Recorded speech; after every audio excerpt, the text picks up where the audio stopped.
Hello દોસ્તો, ફિઝિક્સની દુનિયામાં આપનું ફરી એક વખત સ્વાગત છે. આજના લેક્ચરની અંદર આપણે ચેપ્ટર નંબર જે 6 છે, કાર્ય, ઉર્જા અને પાવર. ઓકે, તો એ ચેપ્ટરમાં આપણે આઈ થિંક લાસ્ટ લેક્ચરમાં સદિશ અને અદિશ ગુણાકાર ભણી ચૂક્યા હતા, બરાબર છે? ઓકે, એમાં એક ટોપિક બાકી રહી ગયો હતો, ક્રમનો નિયમ. એ તમને અત્યારે સમજાવી દઉં છું, પણ પહેલા આજનો ટોપિક આપણે ક્લિયર કરી નાખીએ. આજના ટોપિકમાં આપણે કાર્ય શબ્દ છે, કાર્ય શબ્દ એના વિશે સમજવાનું છે. ઓકે, ઇંગ્લિશમાં કહેવામાં આવે છે વર્ક કહેવામાં આવે છે. ઓકે, કાર્યની સૌથી પહેલા વ્યાખ્યા શું આપેલી છે આપણી બુકની અંદર?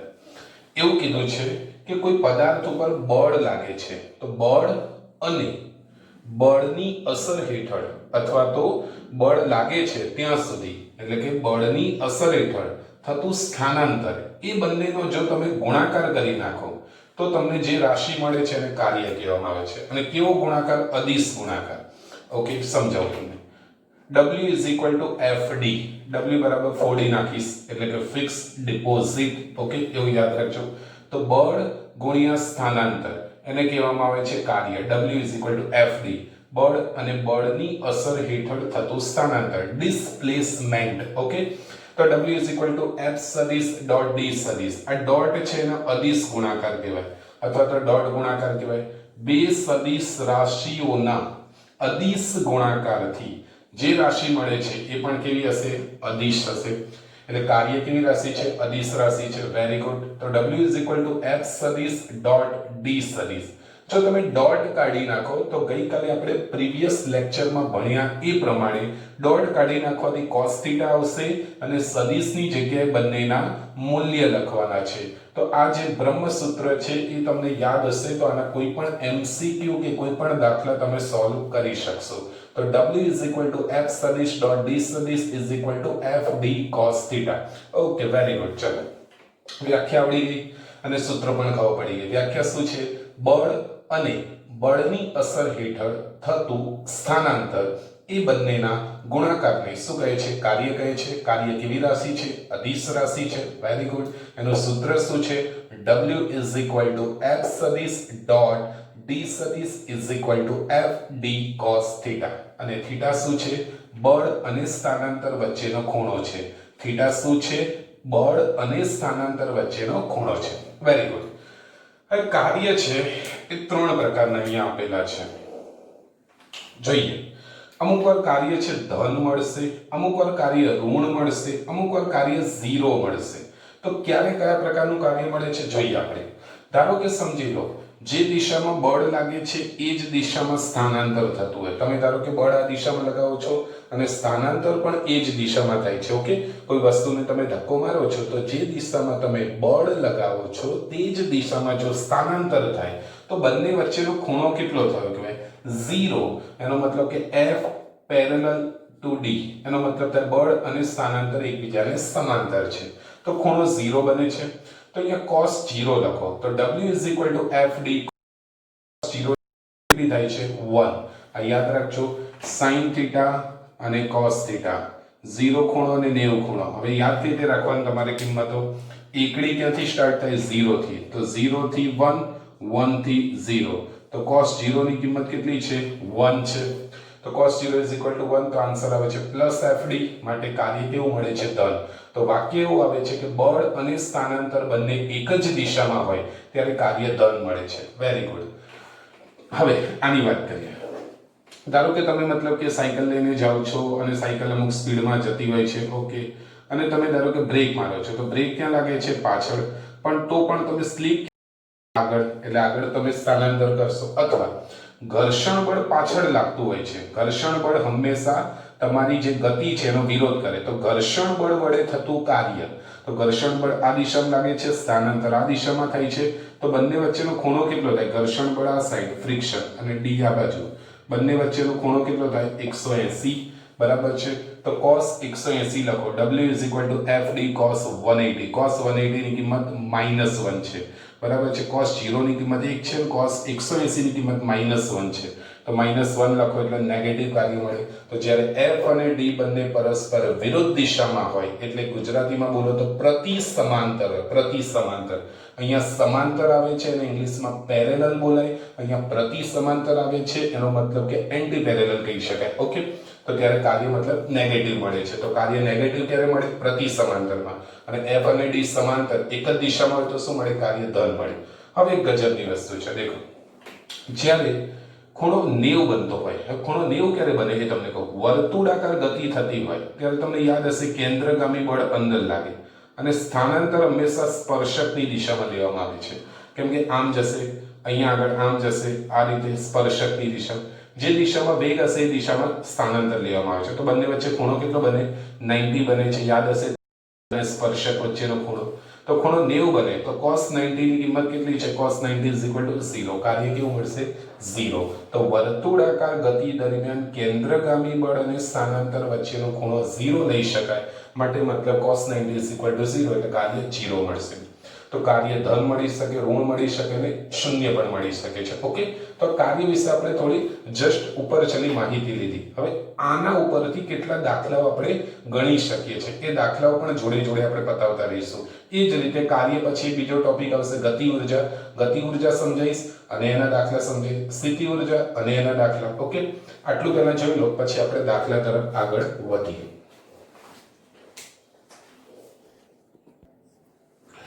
ઓકે દોસ્તો, આગળ વધીશું. હવે સ્વાધ્યાયનો 6.1 નંબરનો દાખલો છે. હવે આ દાખલામાં શું કરવાનું છે પહેલા એ સમજાવી દઉં. આ દાખલાની અંદર તમારે કાર્ય ધન મળે છે, કાર્ય ઋણ મળે છે કે કાર્ય શૂન્ય મળે છે, એ ત્રણમાંથી એક વસ્તુ શોધવાની છે. પણ એવું લખ્યું છે કે કાર્ય ધન છે કે ઋણ છે એ શોધવાનું છે. એટલે કદાચ કાર્ય 0 નહીં આવતું હોય, બરાબર છે, ધન અથવા ઋણ જ શોધવાનું છે. તમારે નક્કી ખાલી એટલું જ કરવાનું કે F અને D છે બંને એક જ દિશામાં હોય તો કાર્ય ધન, પરસ્પર વિરુદ્ધ દિશામાં હોય તો ઋણ. વાત પતી ગઈ. ઓકે, જોઈએ પહેલું વાક્ય. પહેલા કિસ્સામાં એવું કીધું છે કે દોરડા સાથે બાંધેલી એક ડોલ છે, એટલે કે બાલદી અથવા બાલટી છે. ઓકે, એ કૂવામાંથી બહાર કાઢતા માણસ વડે થયેલું કાર્ય. ઓકે, તો માણસ F ક્યાં લગાવે છે? ઉપર. આમ ખેંચશે આ રીતે, આમ કૂવામાંથી. દેખો મેં આકૃતિ બતાવી છે આ રીતે. તો F ઉપર લાગે છે, ડોલ પણ ઉપર આવે છે. તો F અને D બંને એક જ દિશામાં છે. તો W is equal to FD cos 0. cos 0 is equal to 1. so work is equal to positive. એટલે કાર્ય તમને કેવું મળે છે? ધન મળે છે, પોઝિટિવ. ટૂંકમાં આવું લખી શકાય અને આખું લખવું હોય તો પોઝિટિવ. ગુજરાતીમાં લખો ધન. ઓકે, વેરી ગુડ, સમજી ગયા. આ જ કિસ્સાની અંદર ગુરુત્વાકર્ષણ બળ વડે થયેલું કાર્ય. ગુરુત્વાકર્ષણ બળ હંમેશા નીચે લાગે છે, બરાબર છે. ઓકે, તો F ગુરુત્વાકર્ષણ બળ નીચે લાગતું હશે, D તો ઉપર, એટલે ડોલ ઉપર જાય છે. તો F અને D પરસ્પર કઈ દિશામાં છે? પરસ્પર વિરુદ્ધ દિશામાં. તો ગ્રેવિટેશનલ ફિલ્ડ અને ડિસ્પ્લેસમેન્ટ પરસ્પર વિરુદ્ધ દિશામાં છે, માટે ખૂણો 180 આવશે. 180 એટલે માઇનસ આવે, માઇનસ એટલે કાર્ય કેવું મળે છે? ઋણ મળે છે. ઓકે, ગુરુત્વાકર્ષણ બળ વડે થયેલું કાર્ય આવે તો ઋણ, માણસ વડે થયેલું કાર્ય આવે તો ધન. કેમ કે F અને D અહીંયા એક જ દિશામાં છે, પરસ્પર વિરુદ્ધ દિશામાં છે. એક ઢળતો સમતલ છે, ખરી પણ ઢળતો છે, એટલે ટૂંકમાં ઢોળાવવાળો વિસ્તાર છે. એમાં એક પદાર્થ લપસીને નીચે આવે છે. તો આવે છે ક્યાં? નીચે. ઓકે, ડિસ્પ્લેસમેન્ટ નીચે થાય છે. ઘર્ષણ બળ ક્યાં લાગતું હશે? વિરુદ્ધ દિશામાં. તો ઘર્ષણ બળ કાર્ય કેવું આવશે? ઋણ. હવે હું ડાયરેક્ટ કહી દઉં છું, આના જેવી વસ્તુ થશે, બરાબર છે. cos 180 એટલે માઇનસ આવશે, વિરુદ્ધ દિશામાં છે એટલે માઇનસ. ખરબચડો એક સમતલ વિસ્તાર છે. અહીં આપ્યું છે ખરબચડો સમક્ષિતિજ સમતલ છે. એના ઉપર એક પદાર્થને તમારે અચળ વેગથી ગતિ કરાવી છે. ખરબચડો વિસ્તાર છે એટલે તમારે બળ તો લગાવવું જ પડશે, બરાબર છે. કેમ કે ત્યાં ઘર્ષણ બળ લાગતું હશે, તો ઘર્ષણ બળનો સામનો કરવા માટે તમારે બળ લગાવવું પડશે. તો બળની દિશામાં જ સ્થાનાંતર થાય છે એવું આપ્યું છે. સમાન વેગથી ગતિ કરતા પદાર્થ પર લગાડેલા બળ વડે થતું કાર્ય. તો લગાડેલું બળ આ બાજુ હશે, સ્થાનાંતર પણ આ બાજુ હશે. તો બંને વચ્ચે ખૂણો 0 છે. cos 0 બરાબર 1 આવે. cos 0 બરાબર 1 એટલે કાર્ય કેવું મળે છે? ધન. Very good. લોલક જોયું છે? લોલક આ રીતે ઇંગ્લિશમાં એને પેન્ડુલમ કહેવાય. શું કહેવાય? પેન્ડુલમ. ઓકે, તો હવે પેન્ડુલમ એટલે કે લોલક છે. તો લોલકની અંદર શું થાય છે? દેખો, અહીંથી આમ જશે તો સ્થાનાંતર આમ થતું હોય આમ. પણ હવે તમે દેખજો, અહીંથી જ્યારે આમ પેલી દિશામાં જતો હશે ત્યારે હવાનો અવરોધ કઈ દિશામાં લાગશે? વિરુદ્ધ દિશામાં. અવરોધ છે ને હંમેશા વિરુદ્ધ દિશામાં લાગે, એટલું યાદ રાખવાનું. તો તમારું સ્થાનાંતર આમ થાય છે તો હવાનો અવરોધ આ દિશામાં લાગે. તમે જ્યારે આમ આવતા હશો ને ત્યારે હવાનો અવરોધ આમ લાગે.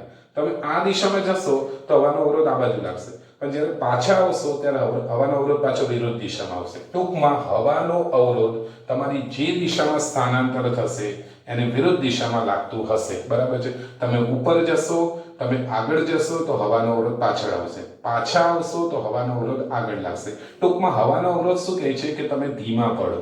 બરાબર છે? તમારી ગતિને મંદ પાડે છે. તો પરસ્પર વિરુદ્ધ દિશામાં છે માટે કાર્ય કેવું આવશે? ઋણ. અહીં વાક્ય એવું લખ્યું છે, દોલન કરતા લોલકને સ્થિર કરવા માટે હવાના અવરોધક બળ વડે થયેલું કાર્ય. તો અવરોધક બળ આવે એટલે કાર્ય નેગેટિવ જ આવે. મગજમાં ફિટ કરી નાખજો. ઓકે, તો તમને અહીંયા મેં શું શીખવાડ્યું કે કાર્ય ધન ક્યારે આવે, ઋણ ક્યારે આવે, કન્સેપ્ટ ક્લિયર કરી નાખ્યો. F અને D એક જ દિશામાં તો કાર્ય ધન, F અને D પરસ્પર વિરુદ્ધ દિશામાં તો કાર્ય ઋણ મળે છે. ઓકે, ચલો આગળ વધીશું. આટલું જોઈ લો ત્યાં સુધી.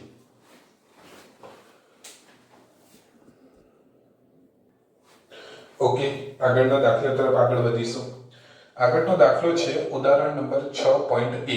સ્વાધ્યાયનો 6.1 ગણ્યો, હવે ઉદાહરણ 6.1 છે. એમાં બળ તમને આવું આપેલું છે, 3i cap 4j cap -5k cap. d સ્થાનાંતર આપ્યું છે 5i કેપ 4j કેપ અને 3k કેપ. ઘણા લોકો અને એકમ કંઈ આપ્યો નથી, ખાલી એકમ લખેલો છે, એકમ યુનિટ. ઓકે, કઈ ન્યૂટન કે કઈ નહીં આપ્યું, એટલે આપણે ચિંતા કરવાની જરૂર નથી એકમની. હવે મેઇન વસ્તુ તમને કહું, ઘણા લોકોને પહેલા તો એ ખબર નહીં પડે કે સાહેબ આ શું લખ્યું છે. ઓકે, કહું તમને, જે બળ તમે લગાવો છો એ x દિશામાં 3 ન્યૂટન જેટલું લગાવો છો, એટલે 3 જેટલું લગાવો છો. y દિશામાં 4 જેટલું લગાવો છો અને ઋણ z દિશામાં, માઈનસ છે એટલે ઋણ z દિશામાં 5 જેટલું લગાવો છો. એના લીધે પદાર્થનું સ્થાનાંતર x દિશામાં 5 એકમ થાય છે, y દિશામાં 4 એકમ થાય છે, z દિશામાં ધન z દિશામાં 3 જેટલું થાય છે. તો તમારે શોધવાનું છે કે f અને d વચ્ચેનો ખૂણો કેટલો હશે. મગજમાં એક વસ્તુ ફિટ કરી નાખો કે જ્યારે પણ તમારે f અને d વચ્ચેનો ખૂણો એટલે કોઈ પણ બે ભૌતિક રાશિ વચ્ચેનો ખૂણો શોધવો હોય તો ગઈકાલના પેમ્પલેટમાં પીડીએફમાં લખેલું છે છેલ્લે કે જ્યારે બે રાશિ વચ્ચેનો, બે સદિશ રાશિ વચ્ચેનો ખૂણો શોધવાનો હોય તો એમનો અદિશ ગુણાકાર કરવો. તો આપણે અહીંયા આવું કરીશું, f સદિશ ડોટ d સદિશ is equal to f d cos θ. Okay, આ હકીકતમાં મૂલ્ય છે, એને આ રીતે પણ લખી શકાય અથવા જો આ રીતે ના લખવું હોય તો આ રીતે બોડું પણ કરી શકાય. મતલબ કે બધું કાઢી નાખો તો પણ મૂલ્ય જ કહેવાય, f d cos θ. આ થઈ ગયું. હવે શું કરવાનું? cos θ ને સબ્જેક્ટ બનાવી નાખવાનું. તો f d નીચે આવી જશે, છોકરી ગુણાકાર, છોકરી એટલે ચોકડી ગુણાકાર, f સદિશ ડોટ d સદિશ અને નીચે આવશે f d. આ થઈ ગયું. બધાની કિંમત બડે આરામ સે મૂકો. ઓકે, જોઈએ આપણે.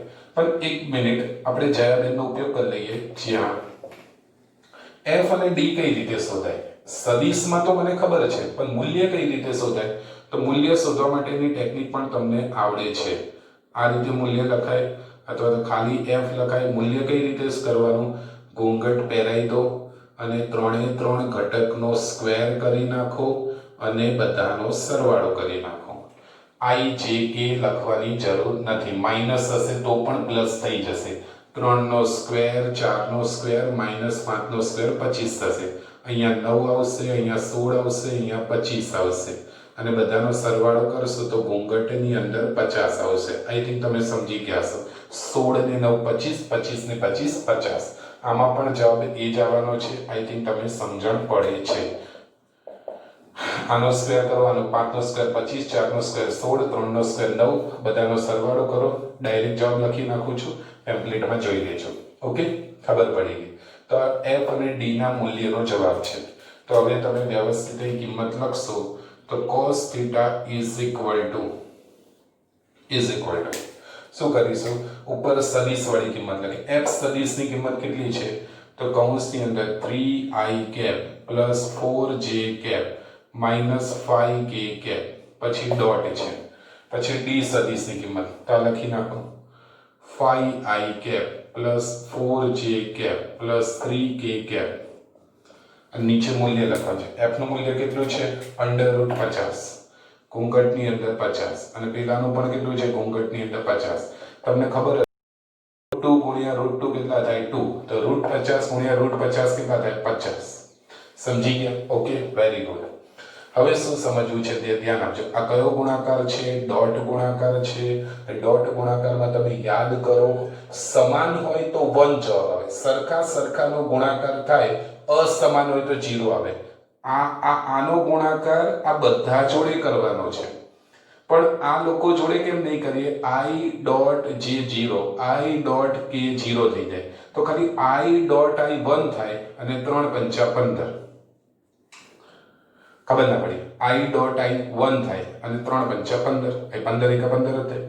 પછી આ પ્લસ અને પ્લસ છે, જેનો દેખો ડોટ ગુણાકાર હોય ને મગજમાં ફિટ કરી નાખો. ડોટ ગુણાકાર હોય તો સમાન હોય ને એનો જ ગુણાકાર હોય. i નો i જોડે, j નો j જોડે, k નો k જોડે, બીજા કોઈ જોડે નહીં. હવે ઘણા લોકોને પ્રશ્ન થાય, સાહેબ ધારો કે k ના હોત તો તમે શું કરો?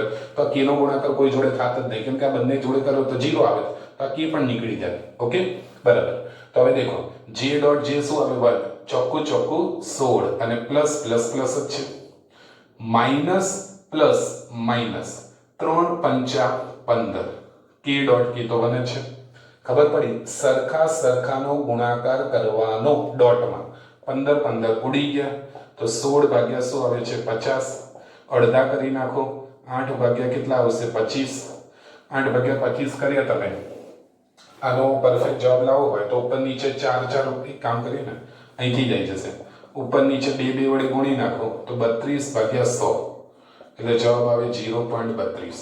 ઓકે, હવે તમારે શું શીખવાનું છે?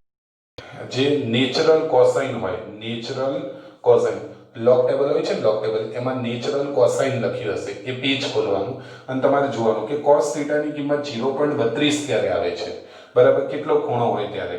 તો તમારો જવાબ કંઈક આવતો હશે 71 ડિગ્રી અને કંઈક સમથિંગ આવે છે, 71 ડિગ્રી અને 20 કડા આવે છે, આવો આવે છે. ઓકે, દેખો ધારો કે સમજી લો કે આ જ વસ્તુ ધારો કે નીટમાં પૂછાયું હોય તો હું અંદાજ કઈ રીતે લગાવ એ તમને કહું, એ પણ તમને શીખવાડું. cos થીટાની કિંમત છે, cos થીટાની કિંમત ખૂણો મતલબ 0 હોય ત્યારે, પછી 30 હોય ત્યારે, પછી મતલબ કે 45, પછી 60 અને 90 હોય ત્યારે. હવે ધ્યાન આપજો, cos 0 ની કિંમત 1 આવે મને ખબર છે, અને 90 ની કિંમત 0 આવે, 1 અને 0 છે, બરાબર, 1 થી 0. cos 30 ની કિંમત કેટલી √3/2, √3/2 આવો ને, √3/2. આનો જવાબ તમે કેલ્સી વડે કરશો 0.866 આવે, એ યાદ હોવું જોઈએ. cos 45 ની કિંમત 1/√2 આવે, 1/√2 એટલે 0.7071 એટલે 7071. ઓકે, 707. અને cos 60 ની કિંમત 1/2 એટલે 0.5. હવે મારી વાત બરાબર સમજજો, આ 1 અને 0.8 વચ્ચેની કિંમત, આ 0.8 અને 0.7 વચ્ચેની કિંમત, 0.7 અને 0.5 વચ્ચેની કિંમત, અને આ 0.5 અને 0 વચ્ચેની કિંમત. તો આપણો જવાબ કેટલો છે 0.3, એ અહીંયા આવશે. એટલે ખૂણો 100% 60 અને 90 ની વચ્ચે આવશે, બરાબર છે, 60 અને 90 ની વચ્ચે. એ તમે સમજી શકો 60 પછી 70 આવે, 70 પછી 80, 80 પછી 90 આવે, 70 80 અને 90, એ 10 20 અને 30. ઓકે, હવે 0.5 માંથી 0.4 અને 0.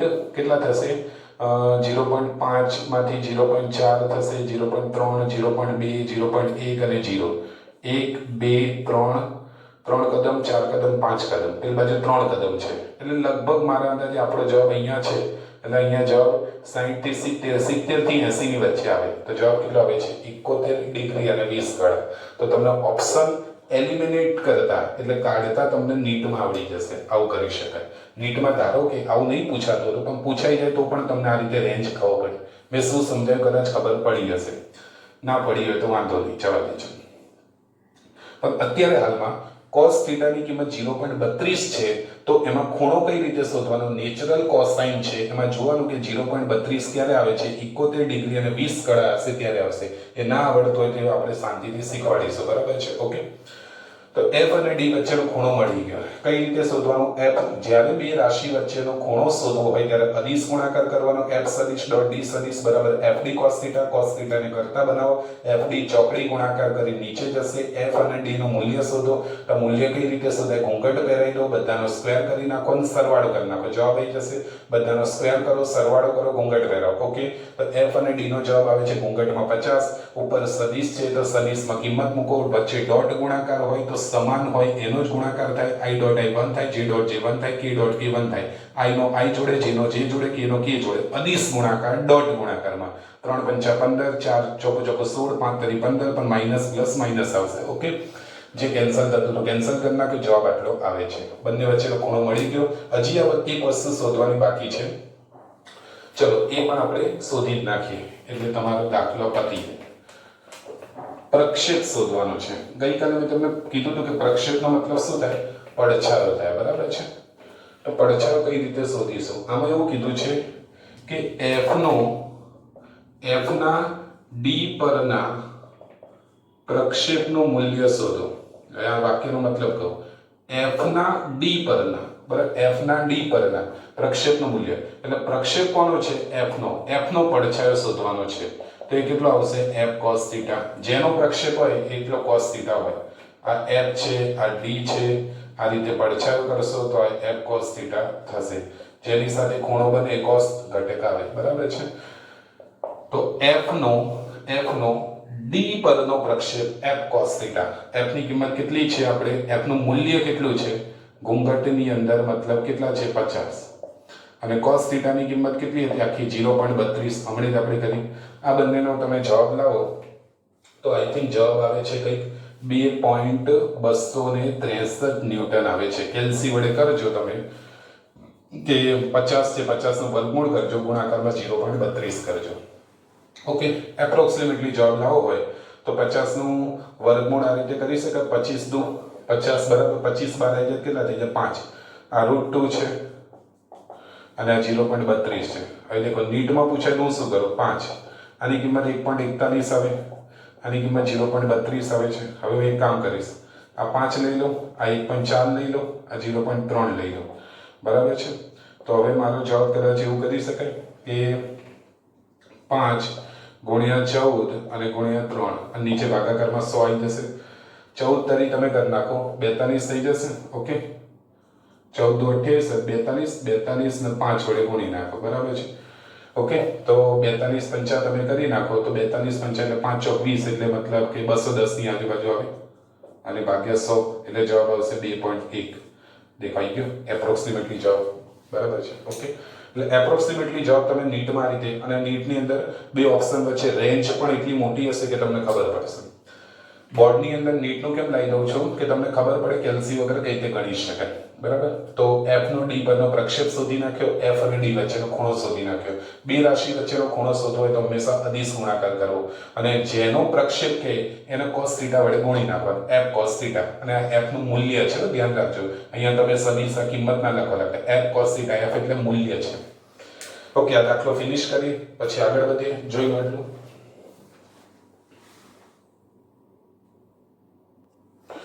ઓકે દોસ્તો, હવે લેક્ચરનો લાસ્ટ દાખલો છે એને આપણે પૂરો કરીએ. ઉદાહરણ નંબર 6.3. રકમ એક વખત તમે પીડીએફ માં વાંચી લેજો, પછી હું તમને અહીંયા સમજાવું છું. વિડિયો પોઝ કરીને પહેલા વાંચી લો અને વાંચી લીધી હોય તો હવે આગળ વધી.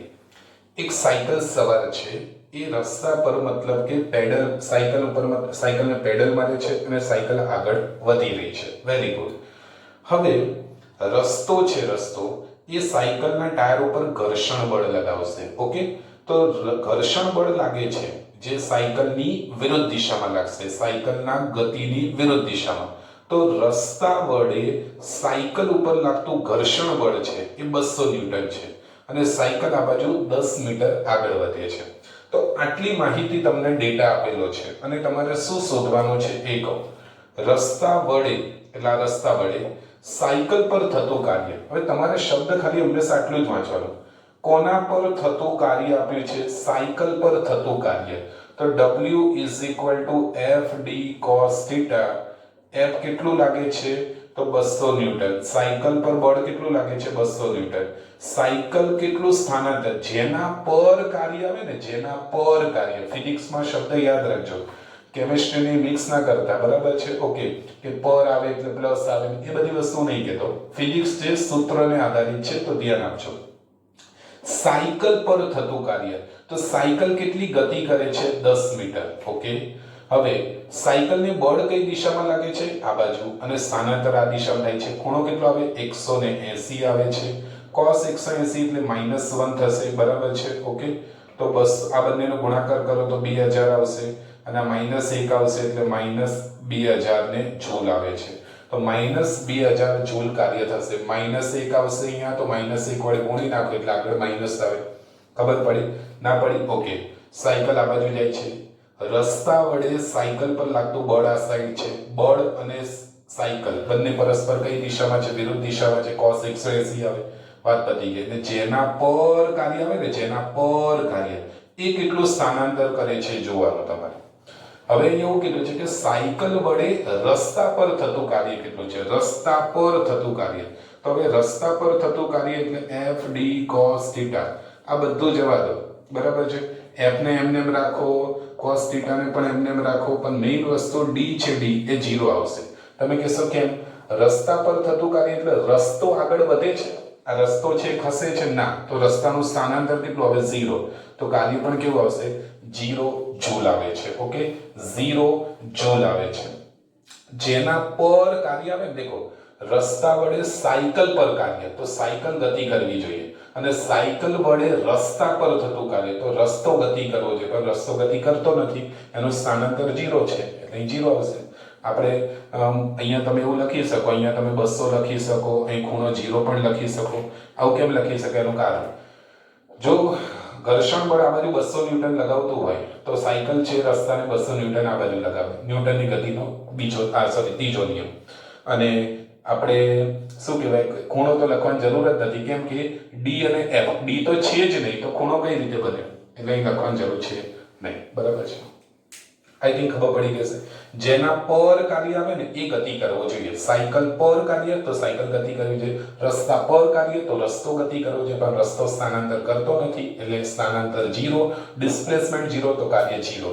ઓકે, તો ટૂંકમાં અહીંયા આપણે આ ટોપિક પૂરો થાય છે, બરાબર છે? એક વખત આ શાંતિથી જોઈ લો, પછી આગળ જે પેલું સદિશ અને અદિશ ગુણાકારનું કંઈક બાકી હતું, ક્રમનો નિયમ, એ ચલાવી દઉં છું.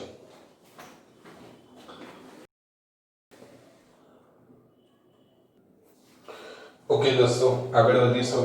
હવે દેખો, જે પ્રીવિયસ લેક્ચરની અંદર મેં પીડીએફમાં લખ્યું હતું કરીને એ વસ્તુ, એમાં અમુક લખી એ પણ સમજાઈ દો. ક્રમનો નિયમ, અને અમે ભૂલ છે સુધારી, ભૂલમાં મિસ્ટેક થઈ ગઈ છે એવું માની લો. ક્રમનો નિયમ અને વિભાજનનો નિયમ.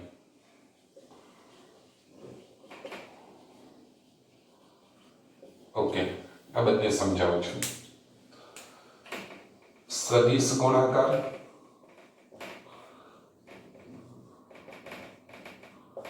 અને અદિશ છે, બહુ કામની વસ્તુ છે, ધ્યાન આપજો. ઓકે, જોઈએ આપણે. દેખો, ક્રોસ બી કરો, તો સામે તમે પછી આવું કરી શકો? બી ક્રોસ એ ના કરી શકાય, બરાબર છે? આ વસ્તુ પોસિબલ છે નહીં. એટલે એનો મતલબ એવો થાય કે આ ક્રમનો નિયમ જાળવતો નથી, સમક્રમી નથી. જ્યારે મેં એવું લખી નાખ્યું છે ભૂલમાં કે સદિશ ગુણાકાર ક્રમનો નિયમ પાળે છે, હકીકતમાં પાલન નથી કરતો. એ મારાથી મિસ્ટેક થઈ ગઈ છે, એ તમે ભૂલ સુધારી દેજો. પીડીએફમાં તમે લખી નાખ્યું હોય તો સુધારી દેજો. તો સમક્રમી નથી, બરાબર છે? જો આને તમારે સરખું બનાવવું હોય તો તમારે આગળ માઇનસ લખવું પડે, બરાબર છે? તમે કહેશો સાહેબ સાબિત કરીને કહો તો. I ક્રોસ J કરો, બરાબર છે? અને J ક્રોસ I કરો, તો I ક્રોસ J નો જવાબ K કેરેટ આવે, પણ J ક્રોસ I નો જવાબ માઇનસ K કેરેટ આવે. તો બંનેને સરખું બનાવવું હોય તો પહેલાથી આગળ માઇનસ રાખો તમે, તો માઇનસ માઇનસ શું થઈ જાય? પ્લસ. તો બંને બાજુ સરખું થઈ જાય. ઓકે, ઇન શોર્ટ કહેવાનો મતલબ એક જ છે, સદિશ ગુણાકાર સમક્રમી નથી. A ક્રોસ B થાય તો B ક્રોસ A થાય નહીં. ટોર્કનું સૂત્ર છે રફતાર સ્પ્રિંગ R ક્રોસ F, તો આને તમે F ક્રોસ R લખી શકો? ના લખાય. અને જો લખવું જોઈએ તો આગળ માઇનસ લખવું પડે. તો આ સમક્રમી નથી. સદિશ ગુણાકાર સમક્રમી નથી, ક્રમના નિયમનું પાલન નથી કરતો. પેમ્પલેટમાં ભૂલ છે, સુધારી લેજો. અદિશ ગુણાકાર છે, A ડોટ B લખો કે B ડોટ A લખો, कुछ फर्क पड़ेगा नहीं. बराबर है, कई फर्क पड़वानो નથી. F ડોટ D લખો કે પછી D ડોટ F લખો, બરાબર છે. કાર્યના સૂત્રમાં બંને સાચું છે. ઓકે, એટલે આ સમક્રમી છે. સમક્રમી છે. ચલો આ પતી ગયું. વિભાજનનો નિયમમાં શું આવે છે ધ્યાન આપજો. વિભાજનના નિયમમાં એવું છે, A ક્રોસ, અહીં કૌંસમાં લખીએ આપણે B ક્રોસ C.